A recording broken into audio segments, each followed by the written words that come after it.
નમસ્કાર મિત્રો, 15 મહત્વના જરૂરી કાર્ડ. આ કાર્ડ હશે તો ક્યારે પ્રોબ્લેમ નહીં થાય. ચાલો જાણીએ. એક આધાર કાર્ડ, ઓળખ અને સરનામાનો પુરાવો દરેક માટે ફરજિયાત. 2 પાન કાર્ડ, બેંક અને ટેક્સ સંબંધિત નાણાકીય વ્યવહારો માટે. 3 ચૂંટણી કાર્ડ, 18 વર્ષના નાગરિકો માટે, મતદાન અને ઓળખ માટે. 4 રેશન કાર્ડ, પરિવાર માટે સસ્તું અનાજ મેળવવા માટે. 5 ડ્રાઇવિંગ લાયસન્સ, વાહન ચલાવવા માટેનું માન્ય પ્રમાણપત્ર.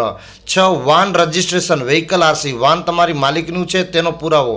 7 આયુષ્માન કાર્ડ, લાયકાત મુજબ 10 લાખ સુધીનું મફત સારવાર વીમા કવચ. 8 Abha health ID, digital health record સાચવવા માટે. 9 ઈ શ્રમ કાર્ડ, મજૂરો માટે સરકારી લાભો અને વીમા માટે. 10 કિસાન ક્રેડિટ કાર્ડ, ખેડૂતો માટે સસ્તી લોન અને સહાય મેળવવા માટે. 11 એમ્પ્લોય આઈડી, નોકરીના સ્થળે તમારી ઓળખ માટે. 12 યુડીઆઈડી કાર્ડ, દિવ્યાંગ વ્યક્તિઓ માટે ઓળખ અને વિશેષ સેવાઓ માટે. 13 અપાર આઈડી, વિદ્યાર્થીઓના શૈક્ષણિક રેકોર્ડ અને એકેડેમિક ક્રેડિટ માટે. 14 સિનિયર સિટીઝન કાર્ડ, વયસ્ક નાગરિકો માટે સવલતો અને સુવિધાઓ મેળવવા. 15 એટીએમ ડેબિટ કાર્ડ, બેન્કિંગ વ્યવહારો અને પૈસા ઉપાડવા માટે. જો તમારી પાસે આમાંથી કોઈ કાર્ડ ન હોય તો તેને સમયસર બનાવી લેવું. પ્લીઝ લાઇક, શેર અને સબસ્ક્રાઇબ. ધન્યવાદ.